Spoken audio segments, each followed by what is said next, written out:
Event లో అల్లు అరవింద్ కొన్ని వ్యాఖ్యలు చేశాడు. ఏం అది చేశాడు? కూడా గేమ్ చేంజర్ సినిమాని పాతాళాన్ని తొక్కేస్తూ సంక్రాంతికి వచ్చిన సినిమాని హైప్ చేశాడు. ఆయన ఎవరన్న తొక్కనీకే లేపనీకే? అదే కొంతమంది ఇప్పుడు మెగా ఫ్యామిలీ అభిమానులు దీని గురించి ఫైర్ అవుతున్నారు. మీ అభిప్రాయం ఏంటి? ఈ వ్యాఖ్యలు కరెక్టేనా కాదా? ఆయన ఎవరు సినిమాని హైప్ చేయడానికి, పాతాళానికి తొక్కేయడానికి ఆయన ఎవరు నాకు అర్థం కాదు.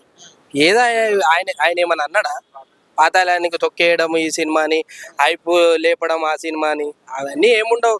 సినిమా తీసిండ్రు, రిలీజ్ చేసిరు, అందరు ఆదరించారు, అంతవరకే. కానీ ఆయన ఏదో తొక్కేసిండు, ఈయన మళ్ళీ నేను ఆ సినిమాని పైకి తెచ్చిన, అవన్నీ వేస్ట్ మాటలు. అవన్నీ మాట్లాడే విషయం గిట కాదు అది. అంటే ఇక్కడ కొంతమంది ఏమంటున్నారంటే వెంకటేష్ ని హైప్ చేస్తూ రామ్ చరణ్ తొక్కేస్తున్నాడు కావాలని. ఎందుకంటే ఎవరు తొక్కలేరు బదర్. ఒకటి చెప్తా ఇను, ఎవరు ఎవరిని తొక్కలేరు. అక్కడ ఎవరు అనుకున్నావు? చిరంజీవి కొడుకు ఎవరు అనుకున్నావు? అక్కడ ఆయన డిసిప్లిన్ మనిషి. ఒక ఎవరి ముందు ఏం మాట్లాడాలి ఏందనేది కష్టపడే సత్తా ఆయనలో ఉంది. ఒక డిసిప్లిన్గా ఉంటాడు ఆయన మనిషి. ఆయనను పట్టుకొని మీరు ఏదో ట్రోల్ చేస్తారు అంటే అది అది ఎప్పటికీ అసలు జరగని పని. అది వీళ్ళు ట్రోల్ చేస్తారు కానీ అది జరగని పని. సో అది అంటే ఇప్పుడు ఆల్రెడీ వాళ్ళ ఫ్యామిలీల మధ్య కొన్ని గొడవలు ఉన్నాయని అంటున్నారు కదా. అయితే అల్లు అర్జున్ అంటే వాళ్ళ కొడుకు సినిమా చాలా హిట్ అయింది, పుష్ప 2 సినిమా.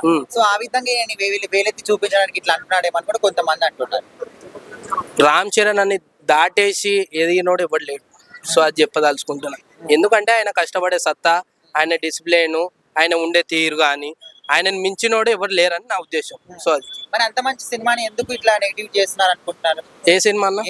గేమ్ చేంజర్ ఒక సమాజానికి ఉపయోగపడిన సినిమా.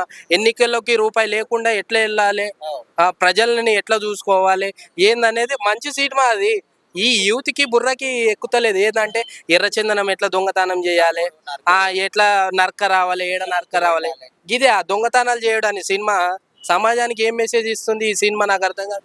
ఎర్రచందనం ఏడ ఉందో కొట్టుకొద్దాం, అమ్మి తెంగదాం విదేశాలకి, ఇదే ఆ సినిమా అంటే. ఇది సమాజానికి ఉపయోగపడే సినిమా అబ్బా. అవి ఎన్నికలకి రూపాయి ఖర్చు లేకుండా గిట ప్రజల్లో ఎట్లా ఓట్లు వేస్తారు, ఎట్లా గెలిపిస్తారు, మనం ఎట్లా నడుచుకోవాలి, పేద ప్రజలకి ఏం కావాలనేది గేమ్ చేంజర్లో చూపెట్టిండ్రు. చందనం ఎట్లా కొట్టాలి, ఎట్లా నరకాలి, దొంగతనం ఎర్రచందనం ఎట్లా దొంగతనం చేయాలనో అదే కావాలి మనకి. ఇదే సమాజానికి ఉపయోగపడే సినిమా తీసిండ్రు గేమ్ చేంజర్. అటువంటి సినిమాని పైకి తేవాలి, ఎంకరేజ్ చేసి. అది ఇడిచిపెట్టి పుష్ప 2 కొట్టింది, ఎర్రచందనం కొట్టింది, వేసింది, దేశాలకు విదేశాలకు అమ్మింది, లక్షల కోట్లు వచ్చినాయి.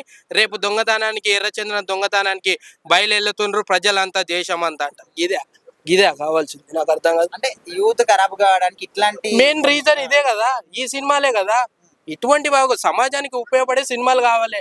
కలెక్టర్ ఎట్లా ఎదగాలి, ఎట్లా చదవాలి అనేది ఆ గేమ్ చేంజర్ లో చూపెట్టారు కదా. అటువంటి దాన్ని ఎంకరేజ్ చేయండి. అట్లా నెగిటివ్ గా చేసే వాళ్ళ గురించి ఏం చెప్తారు మీరు?